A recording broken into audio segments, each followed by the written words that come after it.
Okay, it's taken me a little while to figure out how to do the kind of split screen video capture for lectures, but I think the audio hopefully will work a lot better with this than it does just recording audio over a PowerPoint, and then it'll work a little bit better.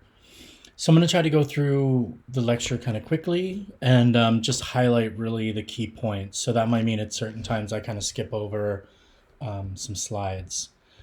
I always begin this lecture by asking students if the sun rises in the east and sets in the west. And the answer to that is obviously always yes. That's kind of the general evidence we have on a daily basis um, that aligns with our reality. And I will come back to that point and connect that in a few slides. So, what I hope students get out of the reading for this week, the first unit really for this class that I'm trying to highlight is to really think about the purpose for education. That's something we'll come back to full circle when we talk about contemporary policy and kind of where we've ended up as a country from the beginning to the more recent era, and it's really shifted and with different influences. So the Enlightenment period really is kind of one of the key fundamental elements in the development of public education, universal free public education. And so by the end, I want you guys to understand some of the sources, some of the things that influenced it, the impact that it had on society, the key tenets, and then we'll talk at the end. We'll use Jefferson, go a little more in depth about the founding of the United States and the first plans for education that happened in the United States for public education. And I've also outlined in reading notes some other key things like in terms of John Locke's influence, the founders, again, Jefferson, Benjamin Rush, and some others. All right, so the Enlightenment was a fundamental, a massive shift in society, in the way societies were structured and organized. I would just say the general life of people. So I've joked before with students in the past that everything pre-Enlightenment was kind of Game of Thrones. Jokingly, obviously, that's fiction, and there weren't White Walkers or dragons. But I mean, that kind of setting for that show was sort of the Dark Ages and the instability, the rule by monarchs and kings, things like that, was all the kind of the pre-Enlightenment era. The Dark Ages, the Enlightenment shifted that dramatically, and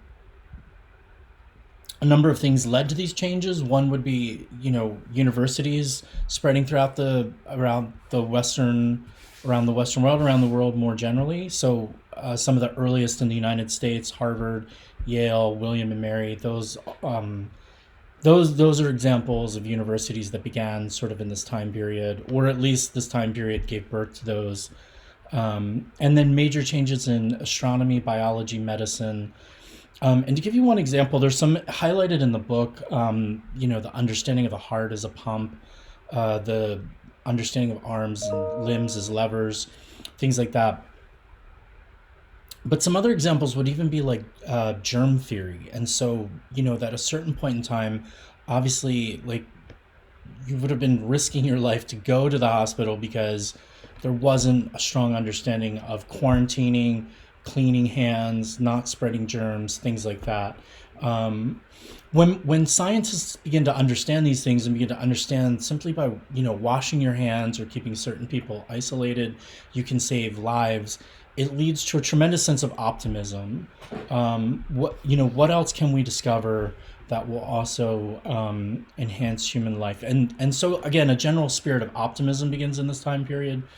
Um, Scientists, philosophers sharing ideas. The printing press obviously is something we'll come back to, is a key influence of this time period. And another, this is always a side note that I mentioned, but even things like coffee. And there's an interesting book about the role of coffee houses and coffee in terms of the Enlightenment. But people would have drank beer previously and gone to bars, and the way I've heard it described by one author is that when they go into a bar and they're a little intoxicated, you toast the king, you get hopped up on coffee, you start talking revolution, social change, those kinds of things. So the rise of coffee houses and things like that, and just in general related to coffee, Things like trade, capitalism, trade routes, begin to share ideas, information, those types of things. All right, so one of the things I like in the chapter that was assigned for this week is the way the author divvies up kind of the key elements of the Enlightenment. Sometimes I've seen these really drawn out into 5 or 6 different things, and he really narrows it down within the 3 categories. And I'll walk through them, but I just want to point out that I would like for you guys to be familiar with these. Just a few key tenets of, or a few key points related to each of these 3 primary tenets: the primacy of reason, the idea of progress, and a new view of human nature. All right, let me start with the. Let me start actually with reason, the focus on reason. So, and one of the things that the author points out in the chapter is that reason really is sort of seen as the merging of science and nature. That science is a way to better understand nature, and Isaac Newton is a key figure here. He's somebody that I'd like you to remember as a key influence on the Enlightenment. And Newton, I think, now we could spend obviously a whole class talking about Newton and his influences and ideas. Just a real quick kind of to connect back to our reading, I asked at the beginning, if the sun rises in the east, sets in the west. That's what we see. That's our reality. But of course, in what's happening, if you go to the International Space Station, you would see the sun as the center of the universe and the earth rotating. And so, now that theory, the idea of a geocentric universe versus a heliocentric universe, had been debated for a very long time. Galileo, Copernicus. Newton didn't discover gravity in the sense that people didn't know that you couldn't just walk off a cliff or something. It wasn't just that there wasn't a force pulling you to the earth.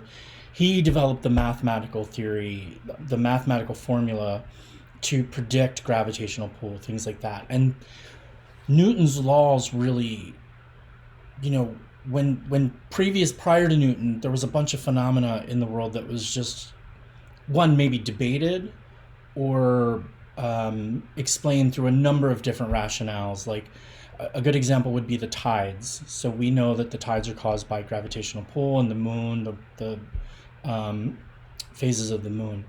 That might have been described previously by supernatural forces or different things.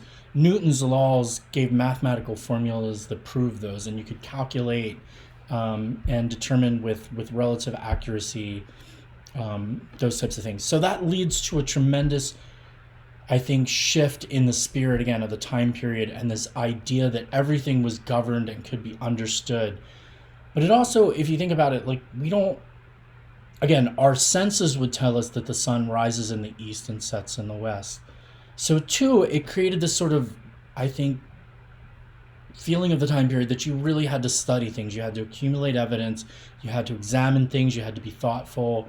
You couldn't, I've joked with students, you can't, like, for example, we don't feel the earth rotating unless, of course, we have a little too much to drink one night.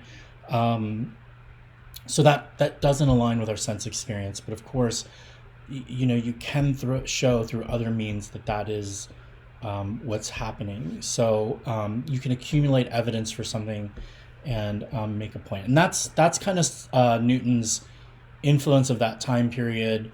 And it should be pretty obvious, like, why then education becomes a primary focus. You need people who are willing to think critically about things, to examine things, to develop evidence, and to better understand the world. All right, so that's the primacy of reason. The next one, the idea of progress, again, is a major sort of ethos of that time period.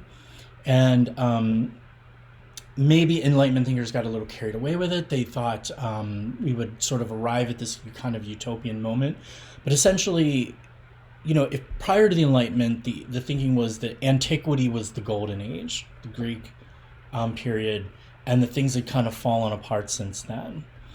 The Enlightenment changed that to believing that things could get better. The golden age was still yet to come. We could create a better time period and work towards something better. And then the other view kind of traditionally would have been that, life is sort of suffering, and that we die, and then happiness is in the afterlife. The afterlife is what's better. The Enlightenment changed that to make us feel, or the general spirit among Enlightenment thinkers was, life needs to be better on Earth. We can create a better life here on Earth. So, and then the last one, A New View of Human Nature, is the third tenet. And that is, previously people would have been seen as kind of naturally evil or born into sin. And this was the idea, and here we'll explore the two philosophers that I want you to be familiar with are Locke and Rousseau. John Locke wrote Essays Concerning Human Understanding, which is a really thick book, all about education and the transfer of knowledge. And he argued he used the term blank slate, tabula rasa, and shaped through experience and education. And that it should be obvious then, if you genuinely believe that, why education becomes important for this time period. People are products of their environment and their education, their influences through early life. And he makes a very, very compelling case for that. Now, today, of course, we have cognitive science and more information, and we know things like humans might come predisposed for, language acquisition, things like that. But I still think, if you look at that, if you deprive people of those experiences, if you genuinely cut people off from any kind of stimulation or things like that, they are, in some cases, like language development, really damaged and hurt by that. So, of course, the nature versus nurture argument is something that has existed into our contemporary time period and shifts around. But I think we still know that the environmental influence is important, even if we do have certain natural abilities or capacities. And of course, there, I think John Locke's influence is important. Rousseau, his book On Emile, or subtitle On Education, Emile on Education, again, argued for the significance of kind of early influences of people. He's, said everything is good as comes from the hands of the maker, but degenerates once in the hands of man. So the social order and environment that we create is important. I always like to point out that art of the time period really encapsulated a lot of the ideas. Here, in Enlightenment art, there was almost always a light source. Like this is the painting is actually of a bird in a vacuum pump. So the ideas like science controls life and death, and there's a number of themes going on here that I think are interesting. And if you study art or interested in art, the Enlightenment era is kind of an interesting time. And even things like the impact of emotion and stuff, like the young lovers sort of distracted on the side, is kind of captured in the painting. So, all right. So I mentioned earlier the printing press is a major a change or shift in society, and there were actually a bunch of trashy romance novels that were circulated in the time period after the printing press was made. But it should be pretty obvious to most students, I think, when I ask this, what was the most popular book that was printed and distributed? The Bible, right? So that's so people start reading it and they begin questioning things. And then, of course, we know there are major things that the printing press influenced, like the Protestant Reformation. But people begin also challenging the divine right of monarchs, the right of rule, those kinds of things, and begin seeking to change society. And that leads to massive revolution around the Western world. And, I always like to point out that, and what the author says in the chapter we read is, what the old world dreamt up, the new world realized. I think I just kind of murdered that quote, but that captures, I think, the essence of it. So it was, what was dreamt up in the old world was realized in the new. Meaning what was the Enlightenment grew out of Europe, but of course it was the United States that manifested Enlightenment ideas in our Constitution, our Declaration of Independence, our system of government. The United States is just a kind of manifestation of Enlightenment thinking, and the most clean slate. France had a major revolution, but then they kind of drifted back into rule by emperor and Napoleon and things like that. So the kind of the United States really became the model of enacting or implementing Enlightenment ideas um, during that time period. So an end to feudalism and the birth of democracy, rule, a republic, rule by people. Uh, and then a key point of this here is that then public education becomes entwined in political theory, and and the anxiety of the time period is, of course, if we don't have kings, if we don't have that monarch in absolute power to you know to kill you or do something if you break the law or violate the rules of the king, how do we then get people to function? How do we get people to buy into this and to act responsibly and to govern themselves? And of course, education becomes the primary things people look to. Jefferson goes back to Plato, which we'll see kind of more when we get to the next lecture on Jefferson and the Greek time period, and takes a lot of those ideas and seeks to infuse those into the United States. So it's about the survival of the nation. And one of the reasons with this week I always like to emphasize this is because when when you look at public education in the US, a lot of people will point to industrialization, which was a major influence in the spread of public education. But the initial ideas and the models that developed for public education in the US came from this concern over democracy, self-governance, self-rule, those kinds of things. And Jefferson, one of his key ideas that I think becomes a massive part of the American ethos, he had been a member of a traditional aristocracy. Aristocracy is ruled by, basically birthright, hereditary nobility. You're born into a certain class of people. You acquire land and a certain title, whether it's king or duke or whatever title it may be. A privileged class who then rules over a whole other, group of basically servants, people who serve that person. Jefferson hated this idea, even though he was part of the aristocracy. In the U.S., he didn't really mention his aristocratic roots. He rejected it, which our other founding fathers in general did as well, and wanted what he called a natural aristocracy. And this is basically the idea that those with talent, through talent and hard work, can rise to the top. Now, in some ways, in practice, it's a kind of problematic idea, which we can talk a little bit about later in the semester. But I think, again, it's a key part of the American ethos. We'll get more in the next lecture too, and how Jefferson really saw that. So he thought there was a pseudo aristocracy, and you could have this. He wasn't like this pure egalitarian where he thought everybody should all be at the same level. He didn't think that would happen, but he did see one in which people could rise to positions of leadership, power, and influence, again through talent and hard work. And of course, that also requires a kind of caveat with it, because of women. We'll talk about women in a week. Women weren't included in that vision, and then slavery prominent in this time period. Jefferson, a slave owner, so that those two problematize his kind of vision. All right, we will talk about his bill for the diffusion of knowledge in the next lecture. And with faith, we can talk a little bit more about Jefferson. He's a good example from this time period. I always like to make the argument, I think some people have seen the Enlightenment maybe as not consistent with faith or religion, but I really think for those who are religious, the Enlightenment really shaped the way we know religion today. That prior to the Enlightenment, politics and religion were very much intertwined.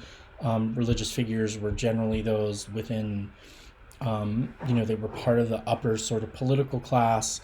The model we have today, more of kind of publicly engaged church, sort of grows out of, I think, the Enlightenment era. So I would think if someone's religious, they would see the Enlightenment as a positive influence. And I would think be interesting to talk about somebody who's in a kind of religious studies segment. But I would think if you talk to people who study that and think about that they would kind of agree with that. But it'd be interesting to see those different perspectives.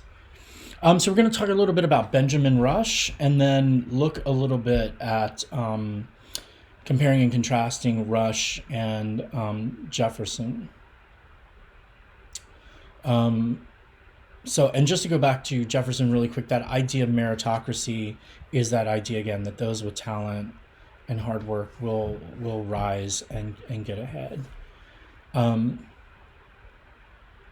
Jefferson, as part of this, advocated things like public libraries, a free press.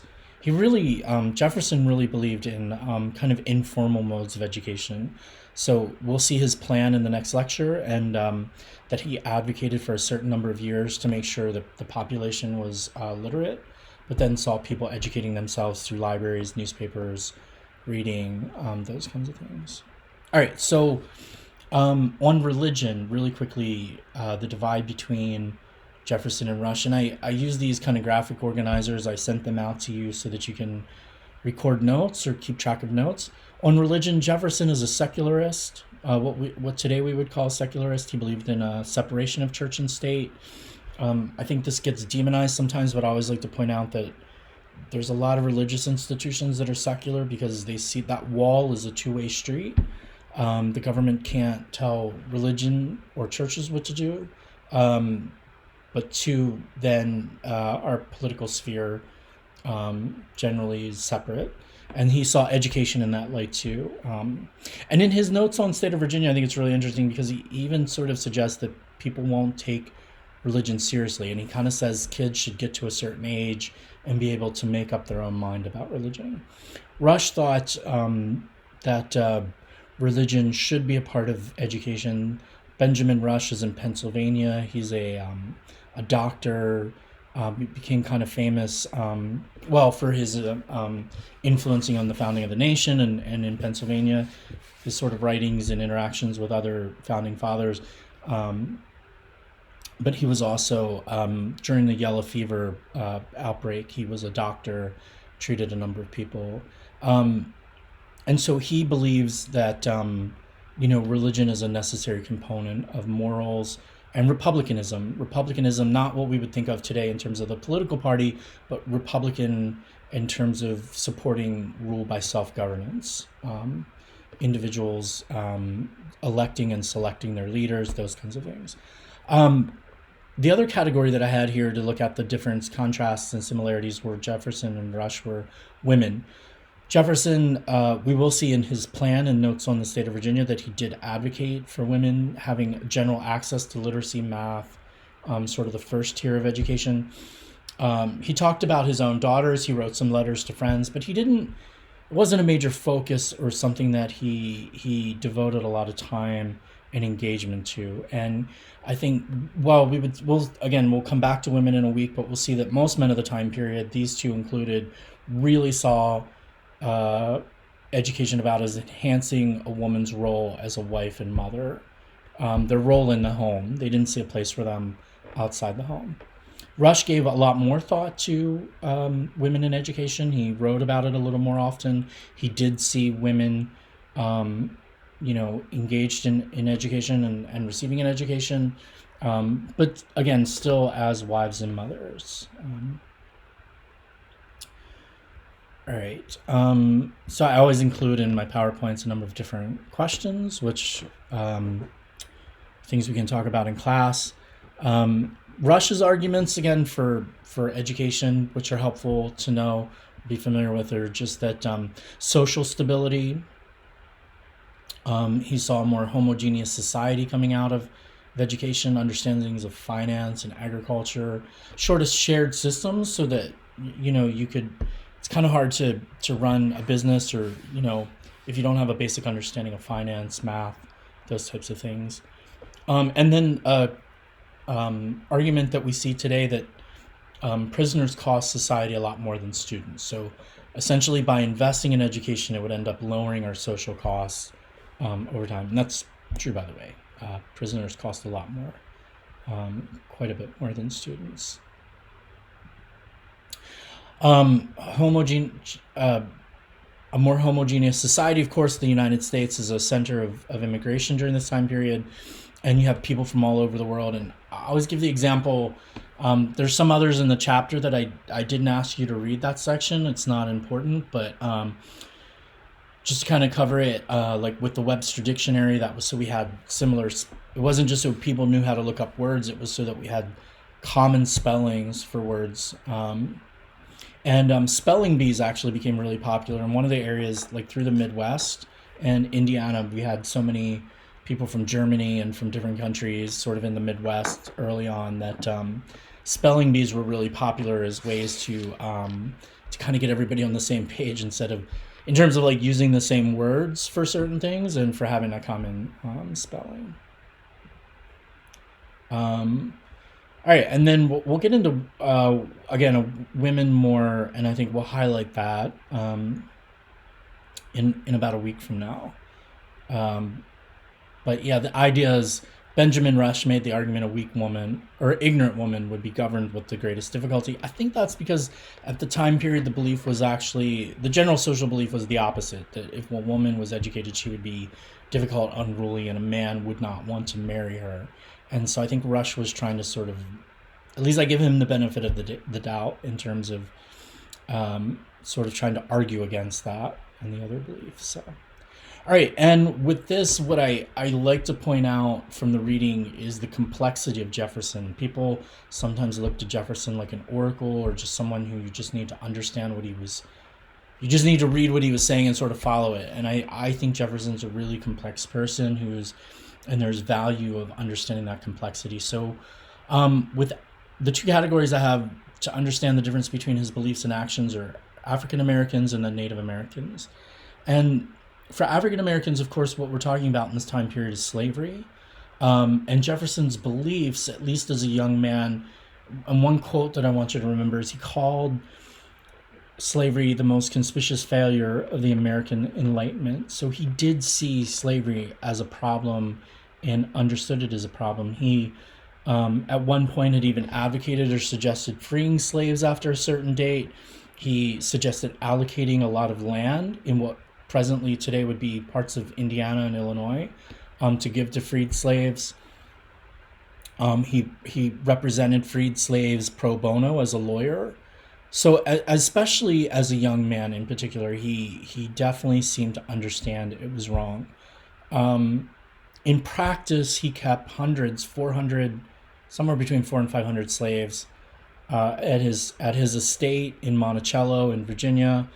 He never freed them. I think indications were that he wasn't the kind of horrific slave owner that some were, but obviously he still owned slaves. And so a disconnect there between his beliefs and his actions. And of course, he was president and did not take definitive steps to try to end slavery. Native Americans, again, same sort of somewhat disconnect. You know, he bragged to friends that his daughters had married descendants of Pocahontas. He called Native Americans similar to Europeans and moccasins. I think he revered Native Americans in a number of ways. He helped convert a program at William and Mary that was designed to assimilate Native Americans and helped kind of, I think, reform it into what today we would see more as kind of a Native American studies type program. But as president, again, he did support land expansion of the United States, acquiring land that had, belonged to Native Americans. I would say Jefferson's not anything like, Andrew Jackson, but like a lot of American presidents, in his actions did not have a favorable kind of policy or position toward Native American sovereignty, land ownership, those kinds of things. So again, just to understand the complexity of Jefferson. And the way that the chapter sort of organized these sections, or if you're looking for more information to go back, the Outsiders is the section about women at the time period. The Outcasts is the ideas about, or the section related to slavery and Native Americans. So again, just to kind of sum up, the ideas of republicanism or self-rule were not innate. They had to be taught. There's a lot of anxiety during this time period, following the Enlightenment and Revolution and the birth of the United States, about how to create a stable society. They looked to education. And so at that time, it would have been, the colonies. And in Pennsylvania, you have people like Benjamin Rush advocating a public education system. In Virginia, Thomas Jefferson advocating for a public education system. And we'll go more in depth with those and with Jefferson. As a side note, too, I mentioned slavery. We'll talk about Sally Hemings in a little more in depth about the issue with slavery related to Jefferson in the next lecture. So I always like to follow up that, again, the legacy of the Enlightenment radically changed our form of governance, our social order and our society, and our education system, I think, is one of the most kind of clear sort of manifestations out of this time period, along with things like libraries, a press, our constitution, all those kinds of things. And I really think in many ways, those elements are kind of intertwined and connected.